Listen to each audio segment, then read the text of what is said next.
Welcome back to Steve's Project Car Garage. My name is Steve and this is my garage. This week's video is going to be a little bit different than we normally do. I have spent the last couple of days, and really the last week, working on my garage, getting things cleaned up and organized. One of the biggest things I did was went ahead and I got this workbench built. So I'll go ahead and explain some of the changes here, show you some of the cool tools that have been lent to me from a good friend of mine, and we're also going to give you guys an update on the Spitfire. Things have changed a little bit with my plan, so I'll detail all of that for you in the video. Alright, so we'll get started here with the workbench itself. And this was pretty much the big focus of the entire last week's worth of work in here. I had to move some shelving units around, I had to move some other stuff around in the background to make room for this, but I have this 8-foot bench that I made here. It's made out of 2x6s and a couple of 2x12s actually for the top. So I've got a nice thick work surface, and over on this side I have a vise that I'll be mounting into it. That was pretty much the big motivation behind getting this workbench built, though, was to have the ability to mount a big 5-inch vise to it. So I haven't done it quite yet, but I do need to fasten this workbench to the wall just for added stability, and I throw a couple of tack-ons into the concrete wall back here, and that should really sure it out. Outside of that, over here I got my grinder, got my charging station, one of my original toolboxes that I got when I was a kid, another toolbox over here that my buddy Bear gave me. The rolling chest that actually accompanies this box is down here.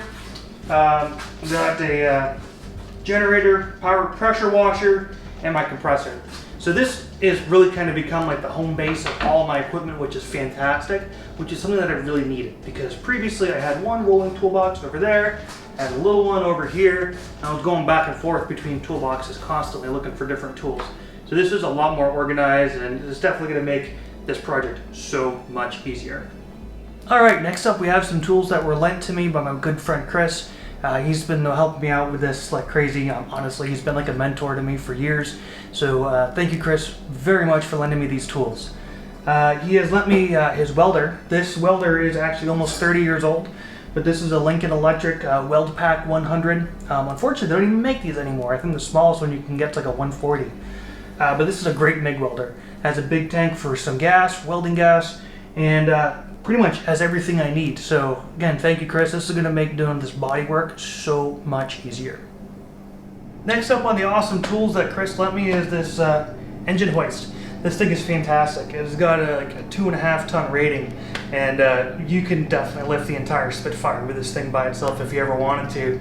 But this is mainly just to go ahead and pull the drivetrain out. I'm going to be getting an engine stand so I can go ahead and mount the engine to it to be able to work on it and rebuild it when I eventually get to that phase. Chris had some cool ideas though. He says, man, if you weld up your support bracing for the tub itself enough, you'll be able to lift the entire tub right up with this, which honestly won't be much of anything. I think the engine probably weighs just as much as the entire tub does. But again, Chris, thank you so much for letting me borrow this. We'll make sure to send it back to you in some really great shape. But yeah, that's a bit of an update for the garage itself. I hope you guys liked the tour. So why don't we go ahead and get started talking about the Spitfire, back to what you guys are really interested in. Alright guys, welcome back. Now we're talking about the actual car itself. So I kind of originally had the plan of removing the body from the frame of the car and then working on the frame first, get the frame and the engine restored, and then go ahead and do the body afterwards.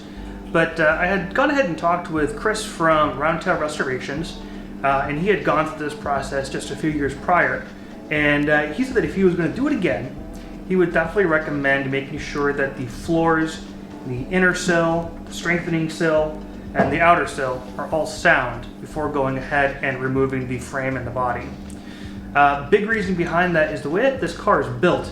You have your floor pans here, and then you have an inner sill, and then between the inner sill and the outer sill you have a strengthening plate. And that's essentially there to hold the rigidity of the entire car. And so those three pieces kind of all sandwich together. And so if you end up taking the body off of the frame, and you have to do floor work, or you have to do replacement of the sill or something along those lines, you really run a risk of warping the body or twisting the body or just getting things out of square. And so he really encouraged me that if we're going to do this, to go ahead and do all that work with the actual frame and the body, still connected. That way I don't end up tweaking the body and causing damage to it and possibly making an irreversible issue. So with that being said, my plans have changed a little bit. I got ahead and decided that I'm going to first discover what rust and rot we have on this car, and really make a good game plan as far as getting that taken care of first, as far as the structural side of the panels and the body. And then after we have addressed that, I'll go ahead and separate the body and the frame, work on the frame, and then finish the body off of the actual frame.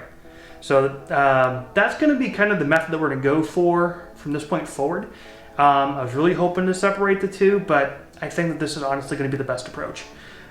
So I went ahead and I started doing some exploration today on the car itself. I grabbed my knotted wire wheel and my abrasive disc, and I went ahead and busted some paint off in a few areas, knocked out some rust, and I'm trying to find out what's going on really with these floorboards. I suspect that these floorboards were replaced sometime around the 2000 mark, but they really never did that great of a job of it, and they left the car out in the elements. And so as a result of that, there's definitely some rust that has been built up here. So I'll go ahead and show you guys what I've discovered so far, and please tell me in the comments what your thoughts are about my approach, because I'm really curious to know what you guys think too. Alright, so here's a view of the floor pan on the passenger side. As you can see here, there's definitely a lot of pitting that has happened over the years, and there has been undercoating that has been sprayed upon here, and really there's just some real janky metal. So I went ahead and I grabbed my knotted wire wheel and I started to kind of bust away at it a little bit. And it isn't all that bad, however it definitely does expose a few extra holes that weren't there before. Same over here, you can see where the rust just really kind of started to chip away and break away. So what I'm going to do is I'm going to, tomorrow when I get outside, take this and I'm going to wire wheel a lot of this more to find out where we're at and how bad this rust actually is. Fingers crossed, it won't be bad enough to where I have to replace the entire panel, but rather I can go ahead and weld in some patches. I would much rather do that, considering each side of these floor pans runs about $200 a piece. So it's definitely not cheap. But I definitely want to make sure that it's structurally sound, and then I'm not going to recreate these issues or have further issues down the road. So that does it for the floors. I will get some video posted of that soon once I do get some more of this work done. I just don't want to do this in the garage, and I don't want to do it at night outside because my neighbors would hate me. So yeah, let's take a look at the sill now. Alright, so down here along the sill panel, you can definitely see that there's a good amount of bubbling and blistering going on. And I went ahead and I took my abrasive disc. This wasn't even from the knotted wire wheel. This was just the abrasive disc. And you can see that it's not looking good. However, it does give me a nice little window to look into the inner sill. And it doesn't look terrible, which is good. Because if I can save that strengthening bar, that's going to be a little bit less that I'm going to have to worry about. But yeah, this is not looking good for the sill itself. This most likely is going to result in just replacement of the entire lower sill. I mean, I'm sure if I wanted to, I could try to patch some of this stuff up, but it's probably just better in general to remove it and replace the sill altogether.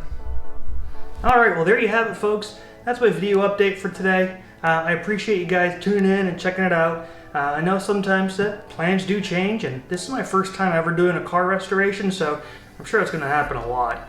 But anyways, I hope you like the layout of the new garage. If you have any comments or questions or anything, please definitely feel free to throw them in the comments. I'm going to go ahead and also include a link in the description below, a link to Chris Fisher's Roundtail Restoration YouTube channel. Definitely recommend you guys checking that out if you haven't already. And outside of that, I took the next couple of days from work off, so I do plan on doing some work during the day on the car to maybe get some of this busted out outside before, you know, the neighbors start complaining. And I'll be posting some video of that throughout the process. So you'll probably see a video maybe Thursday or Friday, and then definitely one from the following weekend too. So a couple of videos coming up in the next couple of days. So if you haven't done so already, please make sure you hit that subscribe button and click the bell to get the notifications. And I hope you have a great night.